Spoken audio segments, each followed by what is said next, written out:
Well, for more on how birth rates are impacting the labor market in China, I'm joined by Yong Cai.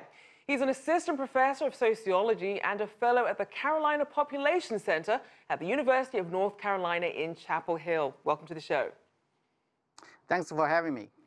Now, when the one-child policy was first loosened, we didn't really see a baby boom in China. Tell us more about some of the factors behind that. Okay, I think it's, there is a great demographic tsunami, what we had called before the one-child policy was scrapped, mainly because there's a accumulated so-called negative population momentum, mainly because the cohort size born after 1990 has been shrinking year after year, and that means we know population comes in echoes. So right now, if we expect someone to be parents, they must be born 25 years ago. When that cohort has been shrinking, we would expect the population, the number of births would be shrinking as well. So that's the one main reason. The other main reason is there are some fundamental changes within Chinese society. For example, in the 1990s, roughly about 90% of women would already be married by age 25. By now, the number is less than a third. And more women are getting into college, are pursuing their own careers. That means they are delaying their marriage, delaying their childbearing, and some of them even foregoing to childbearing altogether. So all those things together would push a smaller birth cohort. And in addition to that, as you have mentioned in the statistics leading into this program, that there's a rising cost. There's the cost of housing, cost of childbearing. All those things coming together would put a lot of pressure on Chinese family to not thinking about having a second child. So given all those factors and the pressures now that are on women to bear children, what sort of incentives could the government or even perhaps private companies give to really encourage more people to have children, to really have that support system to have more children?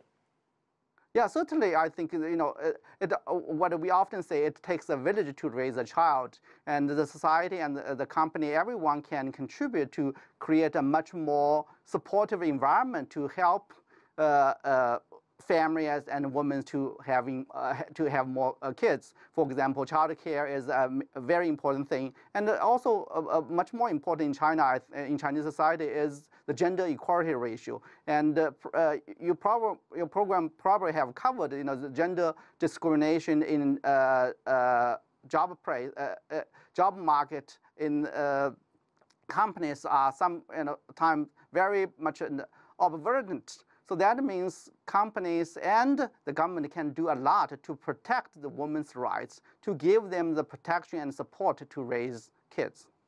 So if birth rates stay at their current pace that we're seeing, with this aging population as well, what does that mean for the future of China's workforce and its economy?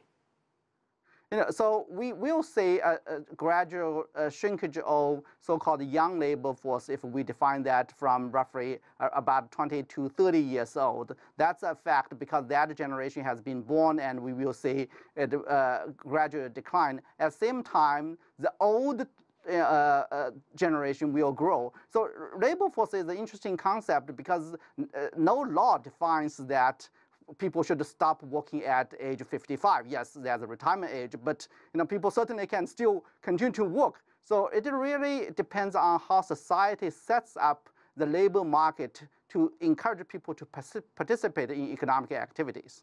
Now, it's not just China where we're seeing birth rates falling. They're falling across the region and across the world, partly in thanks to urbanization and economic development, but then you also have countries like the US that haven't recovered their birth rates since the recession. So how much of this is a new normal for global birth rates?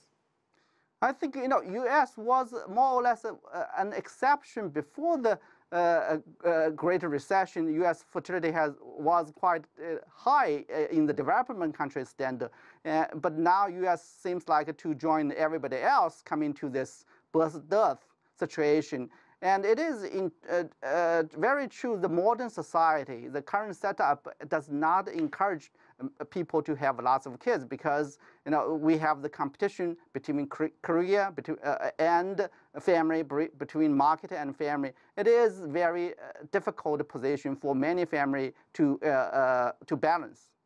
All right, thank you so much, Yong Cai there from the Carolina Population Center at the University of North Carolina, Chapel Hill.